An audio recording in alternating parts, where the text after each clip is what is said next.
जब भी आप बस्तर टॉकीज देखते होंगे तब आपको हमेशा माओवादियों से हुई मुठभेड़, मारे गए माओवादी या ग्रामीण मारे गए या पुलिस के शहीद हुए जवानों से संबंधित खबरें हम दिखाते रहते हैं। लेकिन इसके अलावा और भी बहुत सारी खबरें हैं जो कई दफ़े हमारी नज़रों से चूक जाती हैं, कई बार हम उसे आपके सामने लाने से चूक जाते हैं। लेकिन आज एक ऐसी खबर है जो बहुत महत्वपूर्ण है और मुझे ऐसा लगता है कि लगभग रोज़ ही पूरे बस्तर के अलग अलग इलाकों में ऐसी खबरें आ रही हैं जो कि एक बड़ी समस्या है, बड़ी चुनौती है, क्योंकि इस मुद्दे पर सरकार लगातार अपनी पीठ ठोकती रहती है, सरकार कोई भी हो, और बताती है कि हम बस्तर में क्या क्या काम कर रहे हैं। उसमें सबसे महत्वपूर्ण इस मुद्दे को रखा जा रहा है जिस मुद्दे पर हम अभी वो रिपोर्ट तैयार करने वाले हैं। तो उस मुद्दे पर बातचीत करते हैं। नमस्कार, मैं विकास तिवारी हूँ, आप बस्तर टॉकीज देख रहे हैं।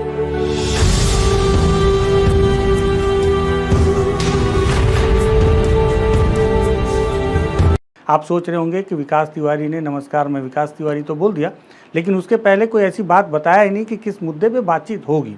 तो बातचीत बताता हूँ। दरअसल आज हम बातचीत करने वाले हैं बस्तर में शिक्षा व्यवस्था और शिक्षा व्यवस्था को लेकर जो तैयारियाँ, जो व्यवस्थाएं सरकार की हैं उसको लेकर। दरअसल शिक्षा कैसे दी जाएगी? बस्तर में माओवाद है और बेहद अंदरूनी इलाकों में बहुत जटिल स्थिति है माओवाद को लेकर। तो ऐसे में सरकार ने क्या किया कि अलग अलग स्थानों पर पोटा केबिन बनाए। कहीं पर आदर्श एकलव्य जो आवासीय है आश्रम है वो बनाया, और उसके बाद कहीं पे अलग अलग आश्रम बनाए, नाम तमाम अलग अलग तरीके से रखे। उद्देश्य ये रखा कि बच्चों को उनके घर से दूर बेहतर माहौल देकर, सारी व्यवस्थाएं देकर उन्हें शिक्षा से जोड़ा जाएगा। कारण यह है क्योंकि शिक्षा एक ऐसा हथियार है जिससे आप शांति और विकास की तरफ अग्रसर हो सकते हैं। शिक्षा के माध्यम से ही आप माओवाद को समाप्त कर सकते हैं, जागरूकता के माध्यम से, और जागरूकता और शिक्षा बेहद ज़रूरी। और यही वजह है कि लाखों नहीं करोड़ों रुपए, अरबों रुपए बस्तर में शिक्षा के लिए खर्च किए जा रहे हैं। तमाम व्यवस्थाएं की जा रही हैं कि आदिवासियों के बच्चों के लिए वो सारी व्यवस्थाएं, सुख सुविधाएं हों कि वो आदिवासी का बच्चा पढ़ लिख ले, कुछ बन जाए और बंदूक से दूर हो जाए, कलम को अपना हथियार बनाए और अपने बेहतरी के लिए सोच सके। अब उसके बावजूद आज जगदलपुर में क्या हुआ ये कि जब आज सुबह तड़के जब सूरज देवता बाहर निकले तो उसके साथ धर्मपुरा में एक आश्रम है, एक हॉस्टल है, एक आवासीय परिसर है जो कि एकलव्य छात्रावास के तौर पर जाना जाता है। वहाँ के बच्चों को अचानक तबीयत खराब होने की शिकायत होने लगी। शिकायत में उन्हें उल्टी दस्त आने लगी और उसकी शिकायत जब लगातार संख्या में बढ़ी तो हड़कंप मच गया। तत्काल एम्बुलेंस पहुँची। एम्बुलेंस में 37 बच्चों को लेकर महारानी अस्पताल लाया गया, जहां 7 बच्चों को एडमिट किया गया और 5 बच्चों की स्थिति थोड़ी ज़्यादा गंभीर थी तो उन्हें डिमरापाल के मेडिकल कॉलेज पहुंचाया गया और बाकी बच्चों को प्राथमिक उपचार के बाद वापस उनके छात्रावास भेज दिया गया। इन्हें जब डॉक्टर जो यहाँ पे महारानी अस्पताल में प्रसाद साहब हैं, डॉक्टर साहब, जब उनसे बातचीत की गई तो उन्होंने बताया कि ये बच्चे फूड पॉइजनिंग के शिकार हैं। क्या कहा सुनिए। अभी कुल 30 बच्चों को लाया गया था, जिसमें कि सभी 23 बच्चे एकदम स्वस्थ हैं, जिन्हें कि सभी को वापस कर दिया गया है। अभी 7 बच्चे कुल एडमिट हैं और सभी खतरे से बाहर हैं। इन्हें उल्टी दस्त की शिकायत थी। क्या वजह? बच्चों ने कुछ खाया है और उसी की वजह से है। बाकी लेकिन सभी बच्चे एकदम स्वस्थ हैं और किसी को अन्य कोई शिकायत नहीं है। कुछ बच्चों को डिमरापाल भी ले जाया गया है और वहाँ 5 बच्चे एडमिट हैं। बहुत शॉर्ट में आपको डॉक्टर साहब ने बताया कि बच्चों ने कुछ खा लिया है, मतलब फूड पॉइजनिंग को लेकर। अब आप सोचेंगे कि भाई छात्रावास है, बारिश का समय है, बच्चों के लिए खाने में कभी कभी कुछ दिक्कतें हो जाती हैं, फूड पॉइजनिंग हो गया होगा। अब विधायक जी भी पहुँचे। विधायक जी भी सिर्फ विधायक नहीं हैं, छत्तीसगढ़ में बीजेपी के प्रदेश अध्यक्ष हैं किरण देव जी। वो खुद अस्पताल पहुंचे, तत्काल संवेदनशील व्यक्ति हैं और हमेशा इन सब समस्याओं को लेकर वो अग्रसर रहते हैं कि समस्याओं का समाधान किया जाए। वो पहुंचे, उन्होंने बच्चों से मुलाकात की, डॉक्टरों से बातचीत की और हालातों का जायज़ा लिया। जायज़ा लेने के बाद उन्होंने मीडिया के सामने क्या बयान दिया वो भी आप सुन लीजिए। ये तो धर्मपुरा का है, जगदलपुरी है, लेकिन इस एक घटना से ये समझ में आता है कि आने वाले समय में जो बच्चों के खान पान को लेके, क्योंकि बारिश का मौसम भी है और भी बहुत सारी परेशानियां होती हैं, तो जो वहाँ के जितने भी जिम्मेदार लोग हैं उन लोगों की सब ध्यान देना चाहिए कि बच्चे हैं, कल दिन भर मैदान में रहे, इनका कहना है आने के बाद, और कुछ एक दो लोग तो कह रहे हैं कि हम खाली पेट थे इसलिए हो गया, कुछ लोग कहना है हमने खाया तो कुछ ने समोसा खा लिया तो कुछ ने खाना खाया, ऐसा करके अलग अलग बातें हैं। इसको मैं बात कर चुका हूँ यहाँ के पूरा आश्रम से, क्योंकि अभी जैसे मैंने पूछताछ की है, बातचीत किया है, कुछ बच्चों को ऐसा शिकायत मिली फूड पॉइजनिंग की, ऐसा कहना है। और मैंने कारण पूछा है, बात किया है इन लोगों से कि कल खेल दिवस के उपलक्ष्य में बच्चे दिन भर मैदान में थे, खेल आने के बाद थोड़ा सा कुछ खान पान में थोड़ा आगे पीछे कहीं बाहर का भी कुछ, मुझे मालूम नहीं एग्जैक्टली, अभी इसमें बात करेंगे आगे। तो वही सूचना मिली तो हम लोग इसको देखने आए हैं। बच्चे सब स्वस्थ हैं, अच्छे हो रहे हैं, जिस कंडीशन से आए थे उससे काफ़ी अच्छे हैं अब तो। मेरे ख्याल से 7 बच्चे यहाँ पर हैं महारानी अस्पताल में, और कुछ 3-4 बच्चे जो सूचना है वो मेडिकल कॉलेज में है, और ये सभी अभी ठीक हैं।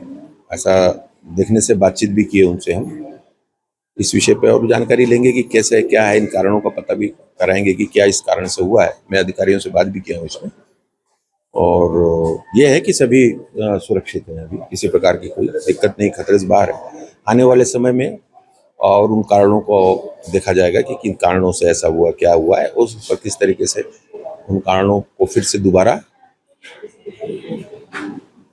इस तरीके की बात ना हो, बच्चे लोग परेशान ना हो।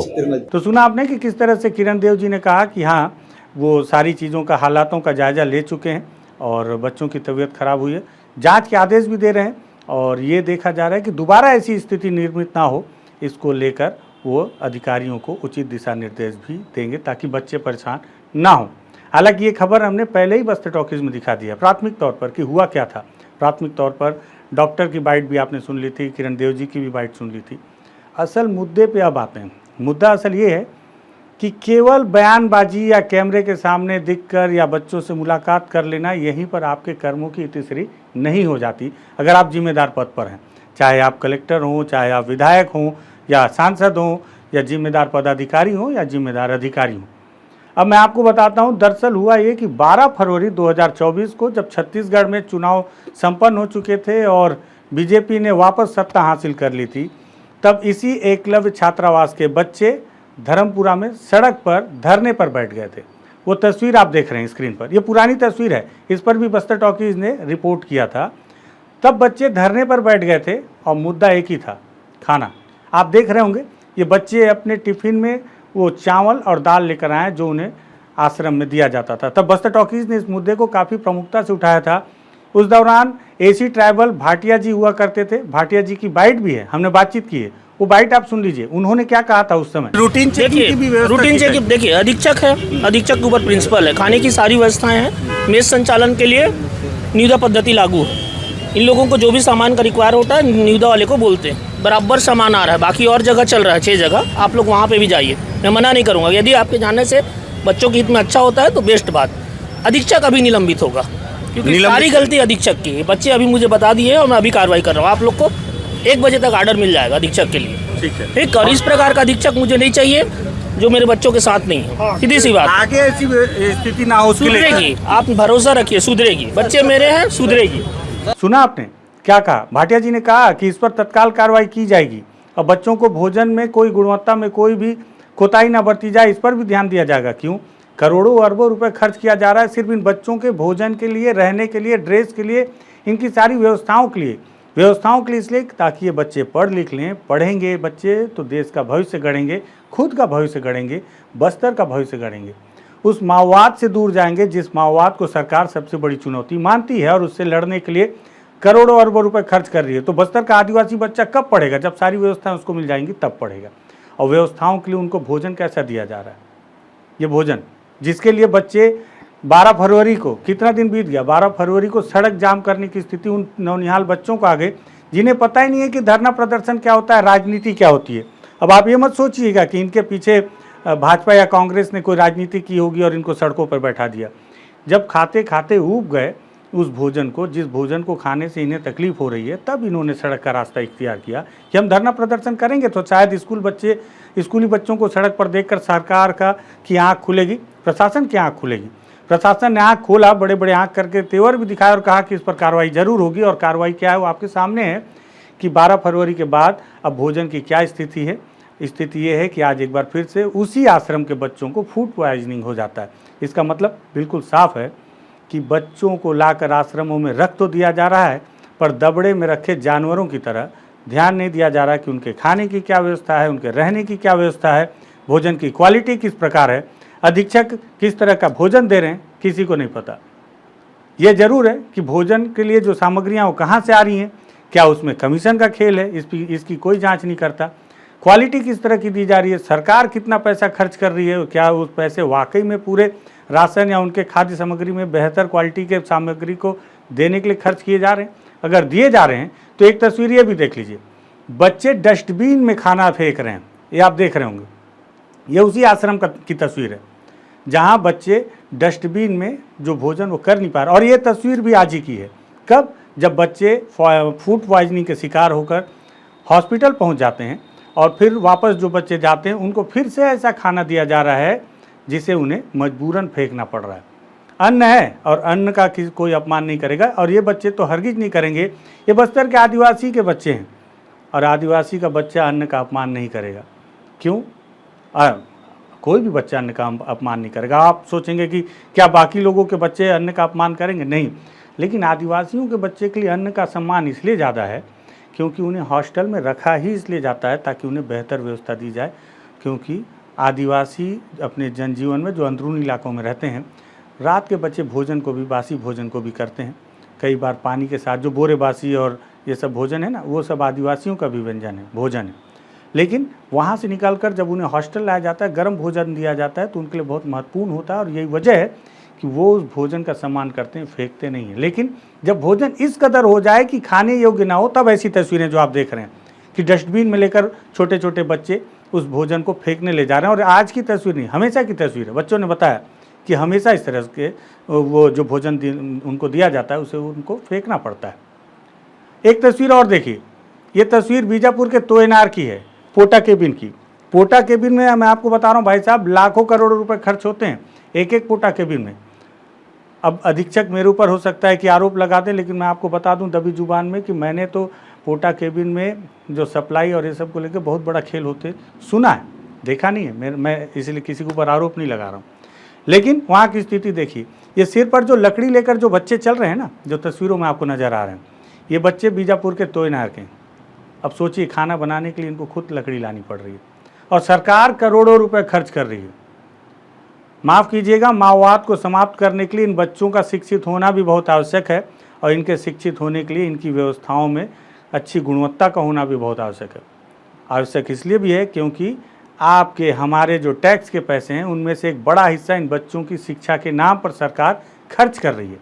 और खर्च करने के बाद तस्वीरें कैसी आ रही हैं, बच्चे लकड़ी सिर पर लेकर जा रहे हैं क्योंकि उनके लिए खाना बनना है। लकड़ी लेकर नहीं जाएंगे तो चूल्हा नहीं जलेगा, चूल्हा नहीं जलेगा तो पेट नहीं भरेगा। सोचिए, वो बच्चे जो अपने शिक्षा को, अपने भविष्य को शिक्षा से उजागर करने के लिए निकले हैं अपने घर से, अपने माँ बाप को दूर छोड़कर, वो पेट के अंधेरे में उजियारा लाने के लिए, आग जलाने के लिए, भूख की आग को बुझाने के लिए ये लकड़ी लेकर जा रहे हैं। सोचिए आप। और ये बच्चे देखिए कि किस तरह से डस्टबिन में खाना लेकर जा रहे हैं। क्या इन्हीं बच्चों के लिए आप करोड़ों रुपए खर्च कर रहे हैं? क्या ऐसे ही आप शिक्षा पहुंचाएंगे? तो फिर अगर आप यही व्यवस्था है तो फिर कुछ बच्चों को रायपुर घुमा के आप काहे पीठ थपथपाते हैं, या कुछ बच्चों को आप हेलीकॉप्टर में घुमा देते हैं, हवाई जहाज़ में घुमा देते हैं। ये तस्वीर क्यों नहीं देखते? सरकार कोई भी हो, पहले की सरकार हो या अभी की सरकार हो, भाजपा की सरकार हो या कांग्रेस की सरकार हो, अधिकारी वही रहते हैं, काम करने का तरीका वही रहता है। बस अधिकारी कागज़ में आंकड़े देने का तरीका बदल देते हैं, जिसको लेकर सरकार अलग तरीके से आंकड़े पेश करती है। फूड पॉइजनिंग होना और इन बच्चों के सेहत से इस तरह का खिलवाड़ होना, इसलिए मुझे लगा कि इस पर एक अलग से बातचीत होनी चाहिए, इसलिए इस वीडियो को तैयार किया गया है। अगर आपको लगे वाकई में करोड़ों रुपए व्यर्थ पानी में बहाया जा रहा है या कमीशन खोरी पर दे दिया जा रहा है और बच्चों के शिक्षा में नहीं जा रहा, तो इस वीडियो को आप भी शेयर कीजिएगा, सवाल उठाइएगा। और आपके आसपास कोई अधिकारी, कोई नेता, कोई मंत्री मिल जाए तो आप पूछिएगा, जनाब बस्तर में क्या कर रहे हैं? बंदूक की गोलियां तो चलवा रहे हैं, शिक्षा की बोली चलाने में आप क्यों आखिर इस तरह की धूर्तता या भ्रष्टाचार कर रहे हैं? ज़रूर सवाल पूछिएगा। लगे कि तथ्यात्मक बातचीत कर रहे हैं हम बस्तर टॉकीज़ के माध्यम से, तो बस्तर टॉकीज़ को भी सब्सक्राइब कीजिएगा। धन्यवाद।